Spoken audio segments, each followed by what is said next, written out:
미국의 16대 대통령 그러면 링컨 다 아시죠? 링컨이 이런 유명한 말을 남겼습니다. 내가 만일 성공했다면은 그것은 천사 같은 어머님의 은혜라 덕분이다. 그런 이야기를 했습니다. 하늘보다 높고 바다보다 넓은 것이 하나님의 사랑이라면은 이에 비할 수 있는 것이 그림자 같은 사랑이 바로 어머님의 사랑입니다. 오늘 어머니 날이요. 또한 어버이 줄로 지키게 됩니다. 여러분, 효라는 것이 뭘까요? 한문의 뜻을 보면은 자식이 늙은 어버이를 업고 다니는 것을 이야기하고 있습니다. 그래서 효라는 것은 부모님을 잘 공경하고 섬기는, 효의 다른 말은 그래서 공경이라 할 수 있습니다.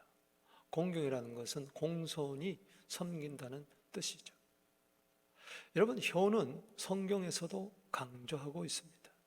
십계명에 분명히 기록해 두고 있습니다. 출애굽기 20장은 출애굽 1세대에게 주시는 십계명의 장인데 거기 12절 5계명에 보면 읽어보겠습니다. 시작. 내 부모를 공경하라. 그리하면 내 하나님 여호와가 내게 준 땅에서 내 생명이 길리라 그랬습니다. 신명기 5장은 이제 가나안에 들어가는 차세대들에게 주시는 십계명장인데 거기도 신명기 5장 16절 말씀에 보면 제5계명을 이렇게 이야기하고 있습니다. 읽어보겠습니다. 시작. 너는 내 하나님 여호와께서 명령한 대로 내 부모를 공경하라. 그리하면 내 하나님 여호와가 내게 준 땅에서 내 생명이 길고 복을 누리리라. 아멘이십니까? 이것은 구약의 이야기만이 아닙니다. 신약에서도 이야기하고 있습니다. 에베소서 6장 2절 말씀에 보면 내 아버지와 어머니를 공경하라. 이것은 약속 있는 첫 계명이니 이로써 내가 잘되고 땅에서 장수하리라. 같은 말씀이죠. 특별히 여기서 특이한 것은 부모를 공경하는 것, 이것은 약속 있는 첫 계명이다. 그렇게 이야기하고 있어요. 왜 첫 계명일까요? 이것은 인간관계에 있어서의 첫 계명이라는 것입니다. 1계명에서 400계명까지는 하나님과의 관계, 5계명에서 10계명까지는 인간관계입니다. 그런데 10계명을 가만히 들여다보면 하지 말라는 것이 8가지가 있고 하라는 것이 2가지가 있어요. 하나님께 대해서 하라는 것은 제4계명입니다. 안식일을 기억하여 거룩하게 지키라. 이것을 하게 되면 1계명에서 3계명은 저절로 지키게 됩니다. 즉, 내 앞에 다른 신 두지 마라, 우상에게 절하지 마라, 그리고 내 이름을 망령되이 여기지 말라. 인간관계에서 첫 계명이 바로 5계명 부모를 순종하라, 부모를 공경하라. 아멘. 이 공경하는 거, 이거 하게 되면은 하지 말라는 거 6계명에서 10계명까지는 저절로 지키게 된다는 것입니다. 우리 살인하지 말라, 간음하지 말라, 도적질하지 말라, 거짓말하지 말라, 내 이웃의 소유를 탐내지 말라. 이게 지켜지게 된다. 그래서 10계명을 압축한 것이 하라입니다. 하라. 하라는 것을 하게 되면 하지 말라는 것은 안 하게 됩니다.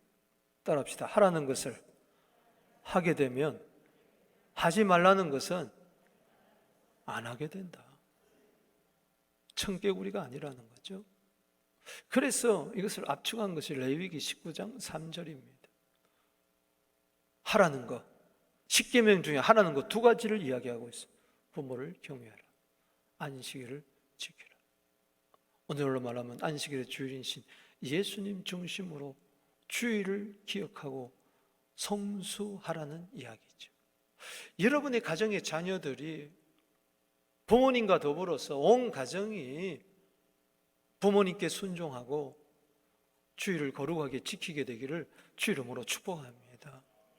이렇게 되면 땅에서 잘되고 장수하고 복을 누리게 될지어다. 그래서 하나님께 영광 돌리는 가정이, 천국 가정이 될 줄로 믿습니다. 그런 말도 있어요. 하나님 다음에 부모니란 말이 있는데 따지고 보면 하나님 사랑하는 것이 곧 이웃 사랑하는 건데, 다른 말로 말하면 하나님 사랑하는 것이 곧 부모님 사랑하는 겁니다. 성경에 경외라는 단어 하나님께 썼는데 부모에게도 경외하라. 아멘이십니까? 성경에 하나님을 공경하라 그랬는데 곧 부모에게 공경하라. 우리는 정말 부모를 하나님 섬기듯이 그렇게 정성을 다하여 섬겨야 될 줄로 믿습니다. 오늘 어머니 날 또 어버이 주를 맞이해서 어떻게 하면 부모를 잘 공경할 수가 있을까? 그래서 하나님의 복을 받는 가정이 될 수가 있을까? 오늘 잠언 23장을 통해서 22절에서 25절까지 두 교훈을 받습니다. 그 첫 번째는 부모에게 청종하라는 겁니다. 잘 말씀을 듣고 순종하라는 이야기죠. 22절 보겠습니다. 너 낳은 아비에게 뭐하라? 청종하라. 따라합시다. 청종하라. 그리고 너 늙은 어미를 경히 여기지 말라.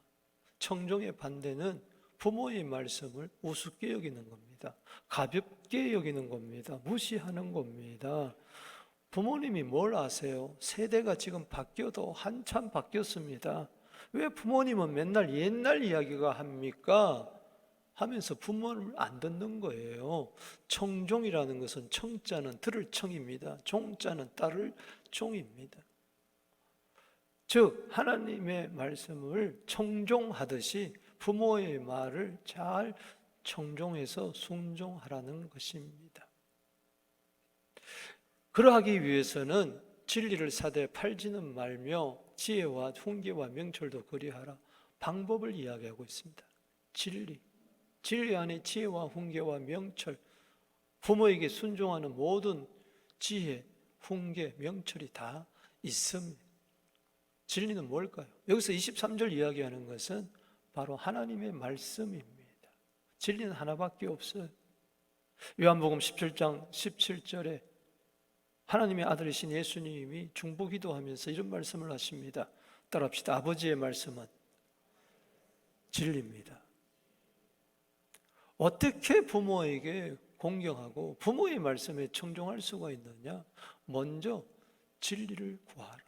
진리를 가져라. 진리를 사라는 것은 그 무엇보다도 진리를 내 것으로 만들라는 겁니다. 팔지는 말아라. 무슨 말입니까? 진리를 우습게 여기지 마라. 하나님의 말씀을 버리지 말라. 가볍게 여기지 말라. 돈 때문에 하나님 말씀 배반하면 안 된다는 거죠. 세상의 문화 가치 때문에 하나님의 말씀을, 진리를 버리면 안 된다는 것이죠. 그래서 진리 안에서, 말씀 안에서 하나님께 청종하듯이, 순종하듯이 그렇게 청종하라는 것입니다. 따라합시다. 내 부모를 공경하라. 이 말은 다른 말로 청종하라는 말이죠. 학교에 아직 들어가지 않은 유치원 학생이 교회 학교 유치부에 다녔어요. 교회에서 십계명을 배우게 되었습니다. 전도사님이 이 십계명 꼭 외워야 돼 해서 열심히 외웁니다. 집에서 외워요. 그런데 아빠가 가만히 들어보니까 제 5계명을 이렇게 외우는데 뭐라고 하니 내 부모를 공격하라 그러는 거예요. 그래서 얘야 일로 와봐라. 부모를 공격하라고 한 게 아니고 부모를 공경하라 그랬어요. 아 그래요? 그러면 공경하고 다른 게 뭐예요? 했더니 공경은 부모님을 사랑하는 마음으로 잘 듣고 순종하는 것이란다. 섬기는 것이란다. 아 그래요? 그러면 공격은 뭐예요? 부모 말 안 듣고 대드는 거, 덤비는 걸 말한단다. 그랬더니 아 그래요? 그런데 왜 아빠는 할아버지한테 맨날 공격해? 그러더래요. 좀 웃어요. 좀 웃어. 뭐가 그렇게 심각하게 됐습니까? 여러분 자녀들이 부모를 공격하는 것이 아니라 부모를 공경하여 그러하기 위하여 잘 청종하게 되기를 주 이름으로 축복합니다. 오늘 부모가 사망보험 들은 거, 생명보험 들은 거, 그거 뺏으려고 부모를 공격하는 자녀들이 있어요. 참 안타까운 이야기죠. 여러분, 하나님을 기쁘시게 하는 것이 우리 신앙의 목적인데 어떻게 하면 하나님을 기쁘시게 할 걸까? 골로새서 3장 20절에 그 답이 있어요. 자녀들아, 모든 일에 부모에게 순종하라. 이는 주 안에서 기쁘게 하는 것이니라. 주님을 기쁘게 하는 것이 곧 부모님에게 순종하는 것. 여러분, 순종이 제사보다 낫다 그랬어요? 하나님은요, 부모 순종을 하나님 순종하는 것처럼 그렇게 기뻐하신다는 것이죠. 이런 기쁨이 여러분 가정에 차고 넘치게 되기를 축복합니다. 부모님을 순종하는 게 곧 주님을 기쁘게 하는 것이다. 부모의 소원 그겁니다. 우리 자녀들이 세상에서 좀 올바르게 살았으면 좋겠다. 사람답게 살았으면 좋겠다. 크리스찬답게 살았으면 좋겠다. 그 비결이 에베소서 6장 1절에 있습니다. 읽어보겠습니다. 시작. 자녀들아, 주 안에서 너희 부모에게 순종하라. 이것이 옳으니라. 도대체 뭐가 옳습니까? 부모에게 불효해서 성공해봐야 그건 옳은 게 아니에요. 좀 세상에서 뒤떨어진다 할지라도 부모에게 순종하게 되면 하나님은 그것을 옳게 여기는 거예요. 우리 자녀들이 다 옳은 사람이 되기를 바랍니다. 바른 사람이 되기를 바랍니다. 성경에서 부모에게 순종한 사람 1호가 나옵니다. 이삭입니다. 아버지 아브라함이 하나님 말씀에 순종하려고 100세 얻은 아들 이삭을 이제 청소년이 되어서 눈에 넣어도 아프지 않을 사랑하는 독자 이삭을 하나님이 바치라고 할 때 모리아산에 갔다 가지고 꽁꽁 묵습니다. 번제할 어린 양이 어디 있습니까? 물어보던 그 아들에게 네가 바로 양이다. 이 말이 됩니까? 그런데도 순종하잖아요. 그 아들, 또 그 아들 손자 요셉의 이야기를 들어보십시다. 요셉은 순종하는 자녀였어요. 그 아버지의 사랑 받고 형들의 시기를 받았어요. 꿈을 꿨어요. 그것 때문에 형들에게 미움을 받습니다. 근데 어느 날 아버지가 야곱이 요셉아, 형들이 지금 저 세겜이라는 들판에서 양을 치고 있으니 도시락을 좀 갖다 줘라. 싫습니다. 형들이 나를 늘 미워하고 시기하는데요. 그러지 않았습니다. 그 들판길을 세겜까지 한 걸음에 달려갑니다. 근데 가보니 형들이 아무도 없어요. 돌아가도 되는데 물어보니 도단에 갔다는 거예요. 갈까 말까 하지 않았습니다. 아버지의 말씀이니까 순종하는 마음으로, 청종하는 마음으로 한 걸음에 또 달려갑니다. 그만 옷이 벗기고 그는 웅덩이에 던져집니다. 돈 몇 푼에 애굽의 종살이로 팔려갑니다. 감옥에 들어가게 됩니다. 잊혀진 세월을 살게 됩니다. 때로 부모에게 순종할 때 손해볼 때가 있어요. 재정적인 손해가 볼 때가 있어요. 힘들 때가 있어요. 불편할 때가 있어요. 그래도 순종하십시오. 하나님께 순종하듯이. 아멘. 결국은 하나님이 그를 높입니다. 감옥에서 끄집어내고 그를 국무총리로 세웁니다. 여러분, 아버지를 모시고 올 때에 얼마나 기뻤을까. 70명 가정을 먹여 살렸어요. 고센 땅에 잘 모시고 살았어요. 130세에 야곱이 애굽 땅에 들어왔는데 17년을 행복하게 살았습니다. 130년 동안 험악한 세월 살았지만 17년은 정말 아들들과 함께 행복하게, 손자들과 행복하게 살았어요. 그러나 인생은 한 번 왔다 한 번 가는 겁니다. 147세가 되었을 때에 죽을 날이 가까웠어요. 자녀들을 불러 모아놓고 유언을 합니다. 그 유언 내용이 바로 창세기 47장 30절에 있습니다. 내가 조상들과 함께 눕거든 죽는다는 것이죠. 너는 나를 애굽에서 메어다가 조상의 묘지에 장사하라. 가나안 땅 막벨라 굴에 장사라는 겁니다.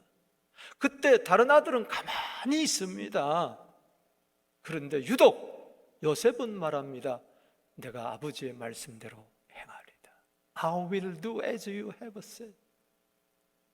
내가 아버지의 말씀대로 행하겠습니다. 이게 요셉의 성공이에요. 할렐루야. 그가 국무총리가 되어서 성공한 게 아니라 죽어가는 아버지, 다 쓰러져가는 아버지의 말, 내가 아버지의 말씀대로 행하리. 어떻게 됐습니까? 야곱이 자녀를 축복하고 드디어 병들어 죽습니다. 이제 아버지는 세상을 떠났어요. 떠났으니 그만이에요. 그냥 고센 땅에, 애굽 땅에 묻으면 그만이에요.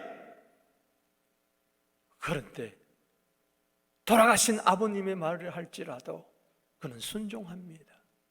돌아가신 아버님과 약속을 했기 때문에 살아생전에 순종합니다. 바로 왕에 가서 아버님의 유언이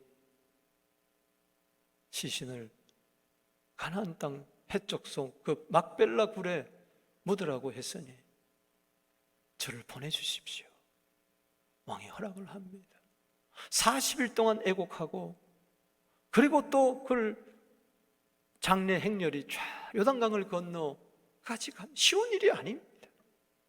사랑하는 성도 여러분, 오늘 어버이 주일 맞이해서 부모님이 천국에 갔습니까? 이미 고인이 되었습니까? 나는 더 이상 순종할 게 없다 그러지 마십시오. 살아생전에 아버님의 뜻이 무엇이었는가, 어머님의 뜻이 무엇이었는가, 지금 살아계신다면 나에게 어떻게 한 가르침을 가르칠까? 나쁘게 살아라 그러겠어요? 추하게 살아라 그랬어요? 욕심 부르며 살아라 그러겠어요? 네 마음대로 살아라 그러겠어요? 아니잖아요. 돌아가신 부모님이라 할지라도 그 유지를 받들어서 순종하게 되기를 주 이름으로 축원하는 것입니다. 요셉은 예수님의 그림자예요. 예수님 보십시오. 누가복음 2장 51절에 예수님의 12세부터 30세 행적이 나오지 않습니다만 유일한 것은 딱 저겁니다. 읽어보겠습니다. 시작. 예수께서 함께 내려가사 나사렛으로 순종하여 받드시더라.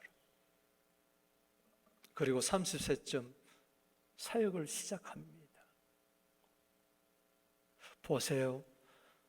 사생애 30년 동안 예수님은 부모에게 순종했더니 3년 공생에 아버지의 뜻에 순종하는 거예요. 그래서 십자가 지는 거예요. 그렇습니다. 부모에게 순종하는 그 훈련을 배운 자에게 하나님께서는 사명을 맡기셔서 아버지의 뜻, 구원의 뜻을 이루게 한다는 것입니다. 부모 순종이 이렇게 중요하다는 이야기인 것입니다. 두 번째 부모 공경 뭘까요? 부모님을 기쁘게 하는 겁니다. 24절 읽어보겠습니다. 시작. 의인의 아비는 크게 즐거워할 것이요 지혜로운 자식을 낳은 자는 그로 말미암아 즐거울 것이니라. 25절. 내 부모를 즐겁게 하며 너 난 어비를 기쁘게 하라. 쉽게 하면은 자식은 부모의 귀염둥이가 되어서 재롱 좀 떨라는 겁니다. 부모 앞에서 재롱 뜨는 것이 뭘 그렇게 힘들어요? 어느새 컸다고 틱틱거리고 그러면 안 돼요.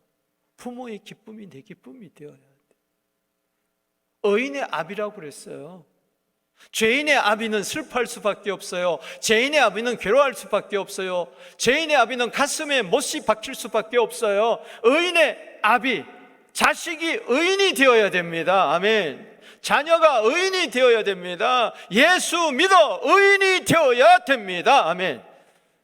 신문 조성 보면은 살인자가 나오고 도둑질한 자가 나오고 사기친 자가 나와요. 전 그럴 때 볼 때마다 저 부모의 가슴이 어떨까? 부모의 가슴에 대못을 박아도 보통 못을 박는 게 아니죠. 부모님은요 자녀들이 의인 되기를 바라요. 그러려면 부모도 의인 되어야 돼요. 의인의 가정 복될 줄로 믿습니다. 예수 믿는 길밖에 없어요. 예수 믿어 자녀들이 모든 죄에서 해방받게 되기를 주 이름으로 축원합니다. 예수의 보혈이 흐르는 가정이 되기를 바랍니다. 가정의 문설주의 식구들 가슴마다 예수의 보혈의 피가 뿌려지게 될지어다. 의인은 지혜로울 수밖에 없어서 지혜로운 자식을 낳은 자는 그로 말미암아 기쁨이 된다. 부모를 즐겁게 하며 너 낳은 어미를 기쁘게 하라. 여러분 잠언 10장 1절도 마찬가지입니다. 지혜로운 아들은 아비를 기쁘게 하지만 미련한 아들은 어미의 근심이 된다 그랬어요. 검신덩어리가 되어서는 안 된다는 거죠. 잠언 15장 20절도 마찬가지입니다. 지혜로운 아들은 아비를 즐겁게 하여도 미련한 자는 어미를 업신여기는 거예요. 부모님을 업신여기지 마세요. 근심덩어리가 되지 마세요. 여러분 자녀들이 나의 근심덩어리, 나를 업신여긴 자녀가 되었으면 좋겠어요. 그렇지 않잖아요. 자식이 나한테 잘해주는 마음, 바라는 마음으로 부모님께 잘하게 되기를 주 이름으로 축원하는 것입니다. 아멘. 여러분 집안에요 며느리가 잘 들어와야 된다 그러잖아요. 며느리뿐만이겠습니까? 다 그 아들의 그 며느리인 거예요. 여러분 이삭이 아들을 낳았는데 쌍둥이를 낳았어요. 누구죠? 에서하고 야곱입니다. 그런데 이 에서는 지 멋대로예요. 신체만 건강했지, 남자다웠지, 부모의 말을 안 듣는 거예요. 가나안 여인 헷족속과 결혼하면 안 돼요. 근데 어느 날 그는 헷족속 여자를 아내로 삼습니다. 그것도 또 부족해가지고 헷족속 아내를 또 아내 삼습니다. 2명의 아내를, 이방인 아내를 두게 됩니다. 창세기 26장 35절 말씀에 보니까 그들이 이삭과 리브가의 마음에 근심이 되었더라. 아들뿐만 아니라 며느리 둘이 이삭과 리브가의 마음에 큰 근심 덩어리가 됐어요. 말씀대로 살지 않으니까 믿음의 잡을 얻지 못한 것이죠. 우상을 섬기는 자녀를 며느리로 삼았으니 그 가정이 어떻게 되겠어요? 창세기 28장 8절에 보면은 에서가 가만히 보니까 자기 아내들이 부모를 기쁘게 하지 못하는 것을 그제서 발견한 거예요. 그거 보세요. 그러니까 또 다른 아내를 얻는 거예요. 막 가는 겁니다. 이 사랑하는 성도 여러분, 오늘날 우리네 가정을 돌아보십시다. 믿음 안에서 잘 양육되어야 부모님을 기쁘게 하는 그런 자식이 될 줄로 믿습니다. 여러분 가정에 여러분 믿음의 사위, 믿음의 자부를 얻게 되기를 주 이름으로 축복합니다. 이게 내 마음대로 안 돼요. 그래서 기도하는 거예요. 그래서 엎드리는 거예요. 그래서 누가복음 23장 28절에 눈물로 기도하는 거예요. 기도하는 자식은 망하지 않는 법이니까, 주님이 책임지시니까 이제 와서 어떻게 하겠어요? 엎드려진 물이라고, 엎어진 물이라고, 엎드려진 물이라고 낙심하지 마시고 주님 앞에 자비와 긍휼을 구하게 되기를 주의 이름으로 축복하는 것입니다. 이 세상에 자식 때문에 고통당하는 부모가 얼마나 많은지, 부모 때문에 고통당하는 자식도 있겠지만 서로 고통을 주는 가정, 서로 아픔을 주는 가정, 예수님이 오죽하면은 원수가 집안에 있다고 이야기했어요. 사랑하는 성도 여러분, 화목한 가정 이루게 되기를 바랍니다. 예수 잘 믿는 가정 이루게 되기를 바랍니다. 그래서 사도행전 16장 31절과 34절은 너무 중요해요. 주 예수를 믿으라, 그리하면 너와 내 집이 구원을 얻으리라. 저와 온 집이 하나님을 믿음으로 크게 기뻐하느니라. 고넬료 같은 가정 되기를 바랍니다. 하나님을 경외하고 기도하고 구제하는 가정, 그것이 기쁨이 있는 것이. 여호수아 24장 5절 말씀, 15절 말씀처럼 나와 내 집은 여호와만 섬기겠노라. 어머니 날입니다. 어버이 줄입니다. 부모님을 기쁘게 해드리세요. 부모님을 기쁘게 해드리는 게 뭔가 곰곰이 생각해 보세요. 아이고, 또 어머니 날이 맞았네, 또 돈 들어가게 생겼네, 그렇게 생각하지 마시고. 저도 밴쿠버에 계시는데 어제 좀 보내드렸어요. 많지는 않지만. 여러분, 부모님 500명에게 물어봤어요. 어버이날에, 어머니날에 받고 싶은 선물이 뭐냐? 3위가 효도관광입니다. 2위가 뭐냐? 따뜻한 손편지. 1위가 뭐냐? 현찰. 저희 어머님이 제일 좋아하는 말이 뭔 줄 아세요? I want a cash. I want a cash. 어떻게 하면 부모님을 기쁘게 할까? 이게 자식의 고민이 되어야 돼요. 그래서 책도 읽고, 그래서 부모님의 형편도 살피고, 마음을 헤아리고, 관심을 가지고, 오늘 하루만 부모님을 공경하는 게 아니라 1년 내내 어떻게 하면 날 낳아주시고 기르시고, 진 자리 마른 자리 가라니시며 손발이 다 닳도록 고생하시네. 어떻게 하면 부모를 기쁘게 할까? 부모님과 이야기하는 시간, 대화하는 시간, 안부 묻는 시간이 많아야 될 것이고, 부모님의 필요를 늘 채워드리려고 애쓰는 모습이 있어야 될 것이고, 보다 더 중요한 것은 형제끼리, 동기끼리 화목하는 것, 이게 부모의 기쁨일 것이고, 무엇보다도 의인의 아들은 부모가 기뻐한다고 했으니 신앙생활 잘 하는 겁니다. 온 가족이 한 교회를 섬기면서 찬송하며 예배하며 충성하며 봉사하며 3세대가 꿈꾸며 춤추는 그런 가문을 이루면 얼마나 좋을까. 아멘이십니까?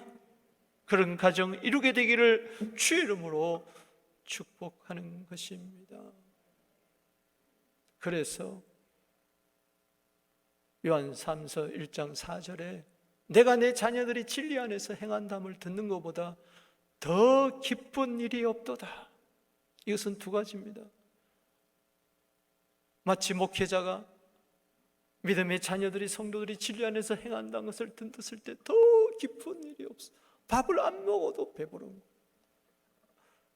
실제적으로 내 자녀들이 진리 안에서 행한다 말씀을 잘 듣고 지키고 행하고 순종하고 하나님나라에 위하여 힘쓰고 애쓰는 모습을 바라보고 교회에서 충성하는 모습을 바라볼 때 믿음 안에서 무럭무럭 자라게 될 때 더 기쁜 일이 없다.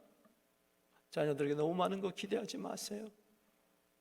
그냥 신앙생활 잘하고 있다면 그것으로 아멘 할렐루야 하게 되기를 바랍니다.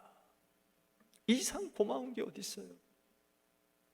부모를 경외하고 주의를 잘 성수한다면 아멘, 아멘, 고맙습니다, 고맙습니다. 여러분 보세요. 순종의 모범이 되신 예수님, 부모에게 기쁨을 드린 우리 자녀들 예수님 본받게 되기를 바랍니다. 하나님 아버지께서 세례받고 물에서 올라오시는 예수님 바라보며 너무 기뻐서 성령을 보내시고 뭐라고 말씀하십니까? 마태복음 3장 17절에 읽어봅니다. 시작. 하늘로부터 소리가 있어 말씀하시되 이는 내 사랑하는 아들이요 내 기뻐하는 자라. 하나님 아버지 같은 심정으로 부모님이 오늘 자녀들을 바라보면서 너희들은 내 사랑하는 자녀다, 내 기뻐하는 자들이라, 그렇게 기뻐할 수 있게 되기를 주의 이름으로 축복하는 것입니다. 말씀을 맺습니다. 여러분 디모데전서 5장 4절에 보면 과부 이야기가 나옵니다. 남편을 잃었어요. 얼마나 힘들고 어렵겠어요. 그런데 과부에게 자녀가 있고 손자가 있다면 먼저 집안에서 부모에게 보답하기를 배우게 하라. 먼저 집안에서 따라합시다. 효를 행하여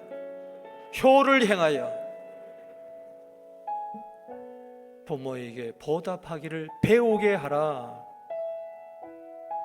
여러분, 효는 뭐냐? 부모의 은혜에 보답하는 겁니다. 이것을 어릴 때부터 손자까지라도 철저하게 배우게 하라. 아멘. 부모 공경하는 것이, 청종하고 부모를 기쁘게 하는 이 효도가 약속 있는 첫 계명이고, 우리 자녀들이 땅에서 잘되고 장수하고 복을 누리는 비결이라면 이것을 가르치세요. 말씀을 가르치세요. 할렐루야. 너 부모에게 공경해야 더 잘돼. 아멘. 효를 가르치세요. 몰라요, 애들이. 어릴 때부터 가르칠수록 더 중요해요.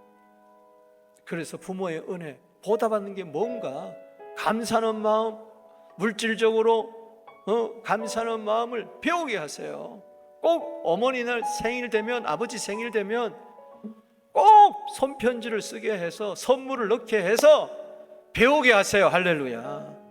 그게 자식 잘되게 하는 길입니다. 아멘. 부모에게 청종하는 거, 부모를 기쁘게 하는 거, 우리 자녀들에게 배워야. 배우지도 못하는데 무식해가지고 부모에게 불효하는 그런 일이 없도록 말씀 안에서 잘 양육해서 효를, 은혜에 보답하는 길을 배우게 해서 하나님께도, 하나님 말씀도 청종하고 부모의 말도 청종하고 하나님께도 기쁨이 되고 부모에게도 기쁨이 되는 행복한 가정, 천국 가정 이루게 되기를 주의 이름으로 축복합니다.